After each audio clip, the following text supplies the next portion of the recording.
Dans la quête d'une gouvernance participative et transparente, les conseillers communaux et les acteurs de la société civile ont uni leurs forces lors d'un atelier de 2 jours organisé par UFOPIS TRC et soutenu par les fonds canadiens d'initiative locale. Ils ont réfléchi ensemble aux défis et aux solutions pour améliorer la gestion des communes. Cet atelier a souligné l'importance de renforcer les capacités des conseillers communaux, en particulier en matière de législation et de gestion des finances publiques. L'objectif principal de cette activité, c'est de promouvoir la bonne gouvernance à travers la stabilité dans les entités territoriales décentralisées, tous les communes.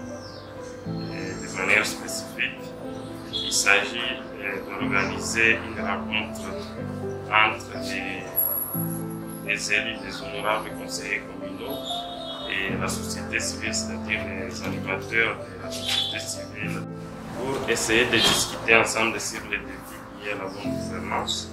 Et ensuite, il s'agit de revenir sur les missions et les rôles des conseillers communaux. Car revenant sur les rôles, les missions des conseillers communaux et la société civile et les conseillers communaux vont comprendre ce qu'ils doivent faire, mais également la société civile va comprendre de quelle manière elle peut interagir avec les conseillers communaux pour exiger la transparence dans la gestion des entités, exiger la redevabilité qui sont les principes de la bonne gouvernance. Les échanges ont mis en lumière les défis multiples comme manque de moyens, impunité, de corruption, manque de transparence et faible participation citoyenne. Ces problématiques impactent directement la qualité de vie des populations et freinent le développement.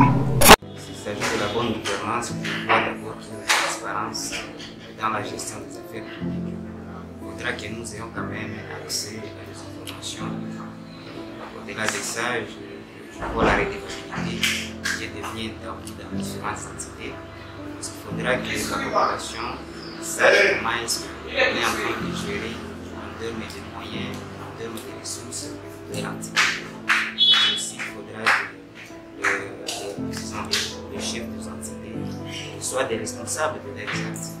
Dans le cas des recommandations, par rapport à la société civile, je pense qu'il faudra qu'il y ait une séparation des pouvoirs entre la société civile et le conseil communal. Il faut parler toujours dans le même sens en termes de recommandations. Je vois l'organisation des élections des bourgmestres et la prise en charge des conseils communaux.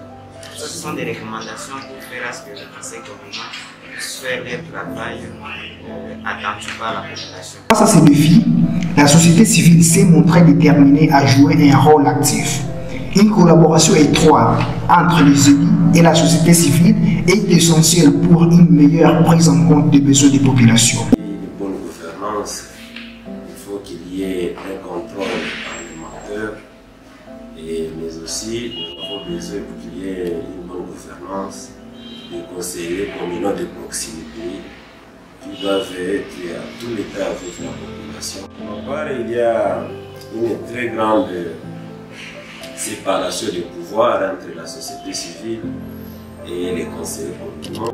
S'il faut nous sommes unis, il y aura une très bonne gouvernance à nos communes, mais aussi il y aura des traces ou bien des œuvres palpables et des budgets participatifs.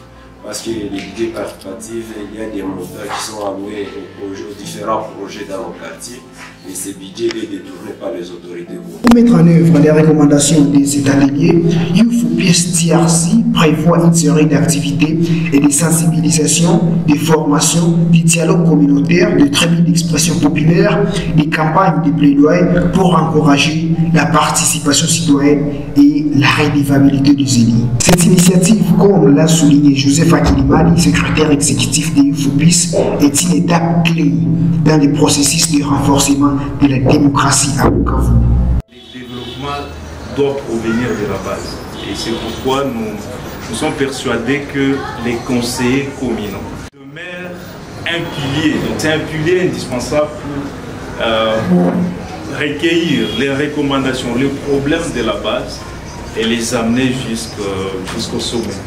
Et nous, en tant que société civile, nous avons l'obligation de les soutenir d'une manière ou d'une autre.